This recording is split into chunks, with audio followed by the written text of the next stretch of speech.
से बेटा, तू एक बार फिर सोच ले।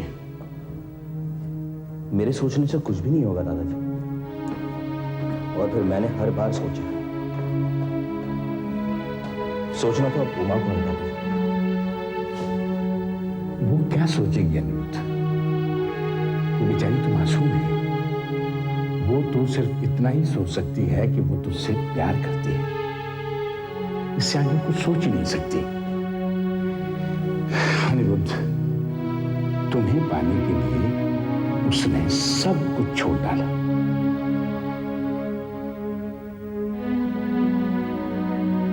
दादाजी, कहीं सारा इल्जाम मुझ पर तो नहीं लग रहा? बेटा, मैं तुझ पर क्या इल्जाम लगाऊंगा? तू तो मेरा बच्चा है।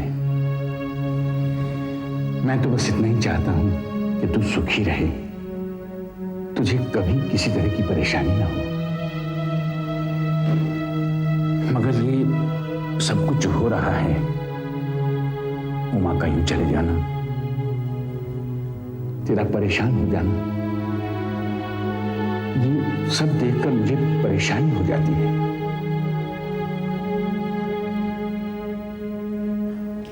दादाजी, ये विचारों की जंग मेरे और उमा के माता पिता के बीच में है। मैंने अपना ऐसा कोई भी रुख नहीं किया जिससे मैं ये जाहिर करूं कि मैं उनसे सहमत नहीं हूं। मैंने हमेशा उनका सोचना उनके नजरिए से जायज समझा।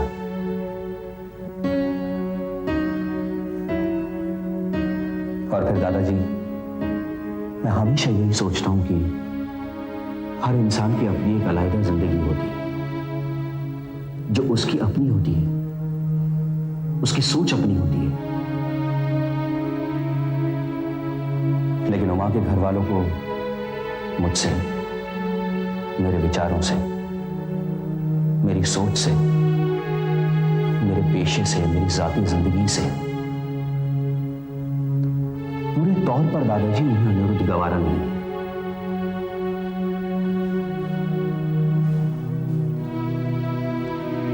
वो जिद पर आ गए हैं और मैं वो नहीं कर सकता जो वो मुझसे चाहते हैं। लेकिन बेटे, इसमें पिसा कौन, मरा कौन?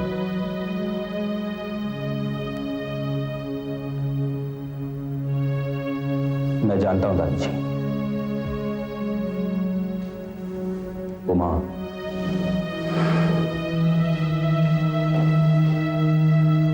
लेकिन दादाजी, मैं अपने साथ साथ उसे भी कसूरवार जरूर ठहराऊंगा। दादाजी, वो दो जिंदगियां जीना चाहती है, वहां भी और यहां भी, जो मुमकिन नहीं है। माँ बाप के साथ रहना, अपने पति के साथ रहना दोहरी जिंदगी है।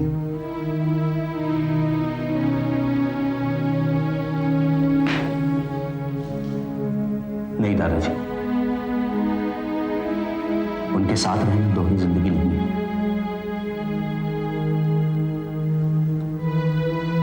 लेकिन हर मुद्दे पर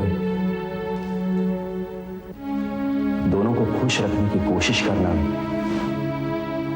दोहरी जिंदगी है। बेटा, कोशिश तो उसने दो जिंदगियों को एक करने की थी, मगर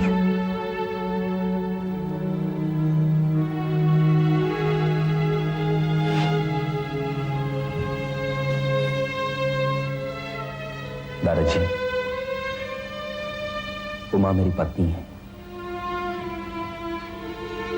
मैं उसे बहुत प्यार करता हूं। मैं जानता हूं कि आप उसे बहुत चाहते हैं।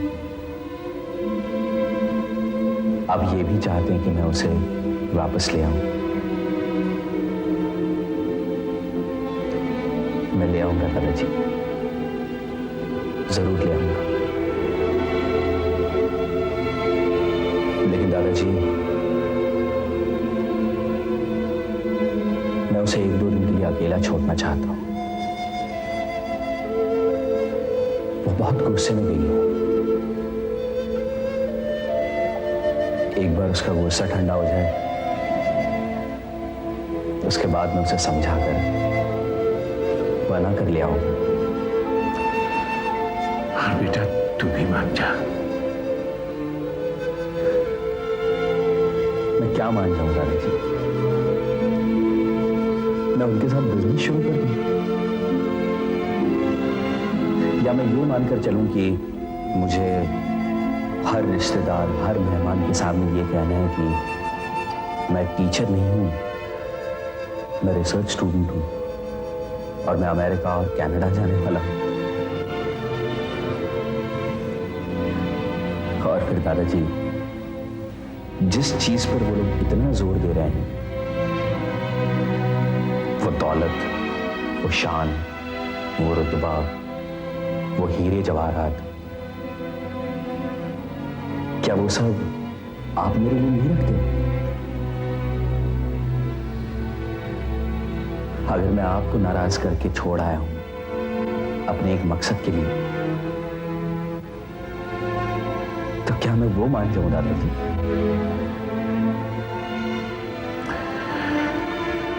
तू कुछ मत मान बेटा। तेरे दादा ने तो समझौता कर लिया ना तेरे साथ। तू मेरे पास चाहे वापस मत आ,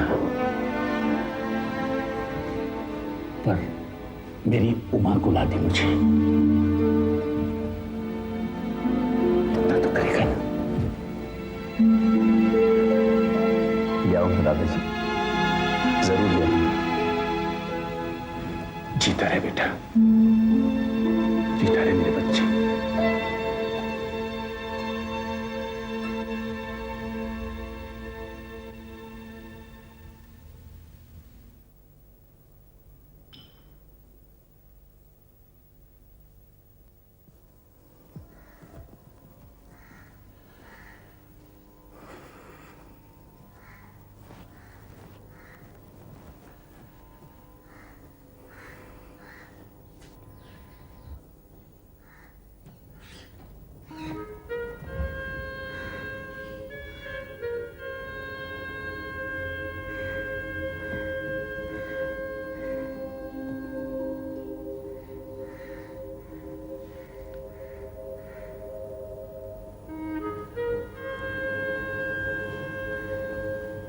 दादाजी,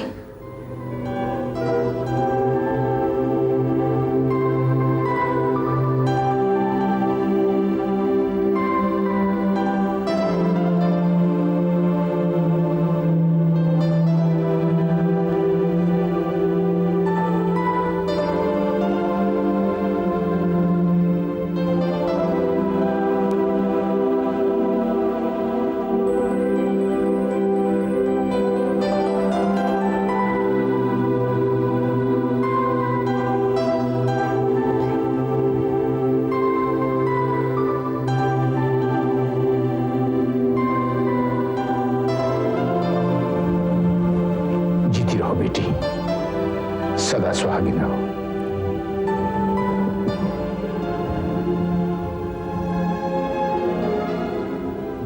कैसी हो तुम? अच्छी हूँ। आप कैसे हैं? जिसकी बेटी ने अपने दादा से इतने सारे वादे किए हों, सुबह की चाय से लेकर वक्त पर खाना, वक्त पर दवाइयां, सैर पर साथ चलना और फिर रात को सुलाकर चादर उड़ाकर जाना।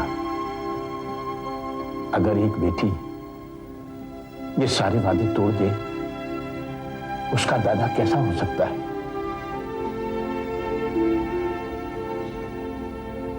और दादाजी, दादा की वो बेटी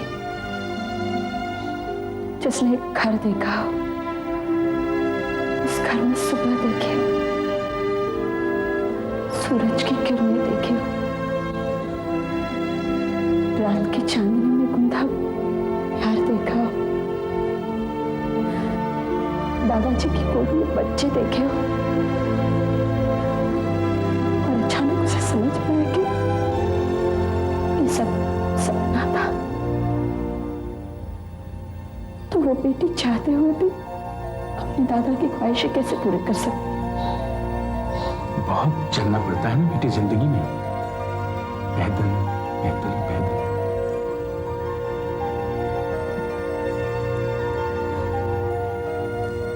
दादाजी, पर अब मैं थक गई हूं। रुक कर आराम पा सकूं तो पा लो, मिलेगा। जब आराम था, चैन था, तब समझ नहीं थी। जब जिंदगी की हकीकत साफ हुई, सामने आई, समझ पाई, तो चैन सुकून बहुत दूर चले गए थे। अब तक पहले ढूंढ रही हूँ दादाजी कि एक बार मिल तो लूं, जान तो पाऊं कि वो क्या होते हैं। चैन और सुकून का दूसरा नाम है अनिरुद्ध। मैंने तो सपनों को नाम दिया है दादाजी।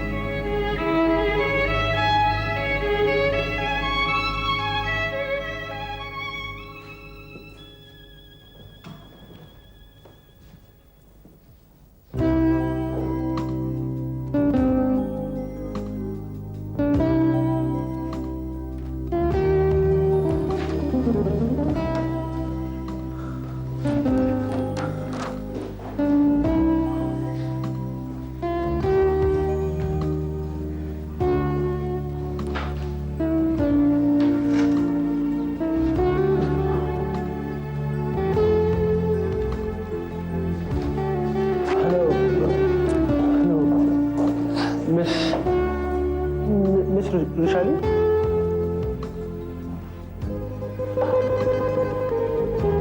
can you suggest me some books on कुछ भी, इकोनॉमिक्स? जी आप तो मुझसे सीनियर हैं, मैं आपको कैसे सजेस्ट करूं? एक मिनट प्लीज, मुझे कुछ कहना है आपसे। प्लीज बैठिए।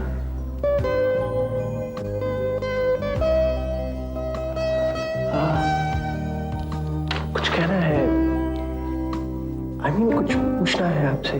क्या? ऐसी कोई बात नहीं है। आई मीन पढ़ने की हॉबी डेवलप करने के लिए क्या करना चाहिए? जी, पढ़ना शुरू कर देना चाहिए। नहीं, कौन सी किताबें पढ़नी चाहिए? आपने कैसे शुरू किया था? जी, कॉमिक्स।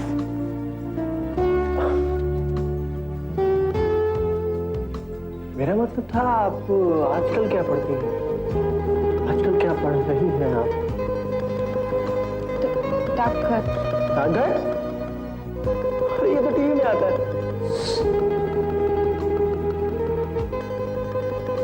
सॉरी, टीवी प्रोग्राम की भी किताबें छपती हैं? जी, एक किताब है रविंद्रनाथ टैगोर की। एक्सक्यूज मी, एक्चुअली मुझे कुछ कहना है आपसे। क्या? कुछ नहीं, यही कि हिंदी के अच्छे राइटर्स कौन हैं, हिंदी की अच्छी किताबें कहाँ पढ़ी हैं? प्लीज।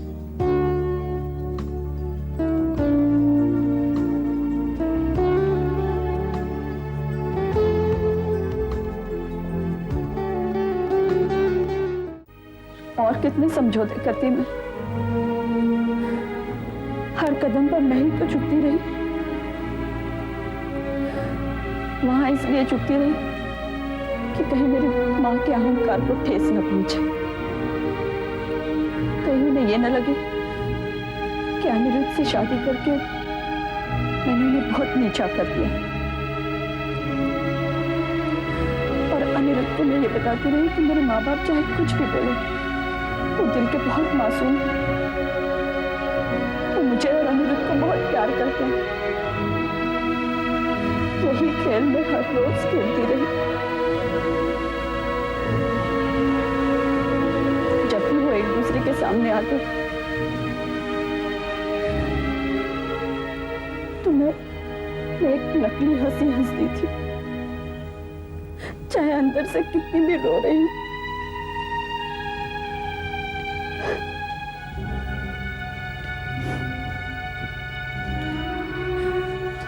मुझे पता नहीं था मेरा यही हुनर मुझे बर्बाद कर देगा।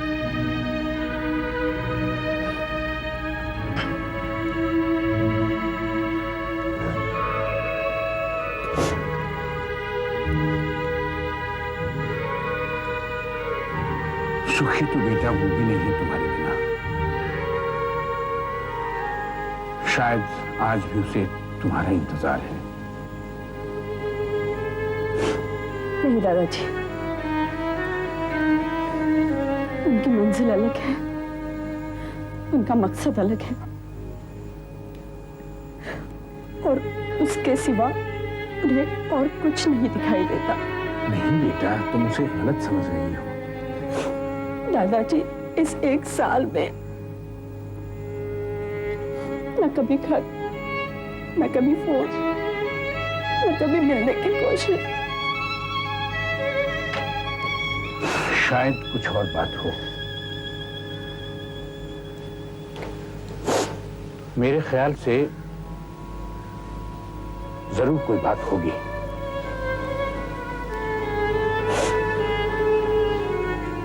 तुमने कभी जानने की कोशिश की?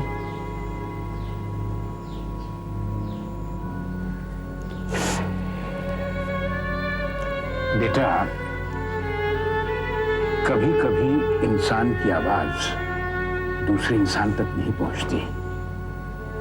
वो कुछ बयान करना चाहता है, हालात कुछ बयान कर देते हैं। शायद कुछ ऐसा ही हो। ताज्जुब तो इस बात का है कि आज तक तुम दोनों ने कभी भी इस बात को साफ करने की कोशिश नहीं की।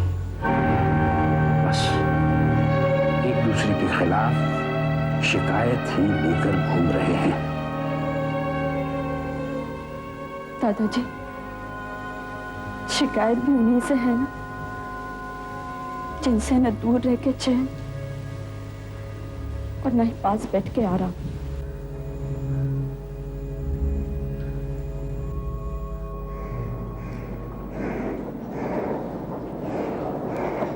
हाय Rupali. Good morning sir. Good morning. कैसी हो तुम? जी मैं ठीक। सोनम कैसी? कहाँ है वो? वो नीचे मेरा इंतजार कर रही थी। आज आप क्लास नहीं लेंगे? नहीं रिशाली, आज मेरे दादाजी आए हैं देहरादून से मुझसे मिलने के लिए। मैं उनसे मिलने जा रहा हूँ। गुड रिशाली, सोनम के बिना तुम्हें यहाँ अकेला घूमते देखकर अच्छा लगता है। Very good. मैं चलता हूँ। अब मैं चलती हूँ दादाजी। बेटा, कुछ देर रुक जाओ। अनिरुद्ध आता ही होगा, अब उससे मिलकर ही जाना। इसीलिए तो मैं जल्दी जाना चाहती हूँ। शायद उन्हें देखकर मैं कमजोर न पड़ जाऊं। मैं रो पड़ूंगी दादाजी, और मैं ऐसा हरगिज नहीं चाहती। अच्छा बेटा, जाओ। कभी कभार अपने दादाजी से बात कर लिया करना। अब जरूर करूंगी। अपने पापा और मम्मी को मेरी तरफ से बहुत सारा प्यार देना और अपना ख्याल रखना।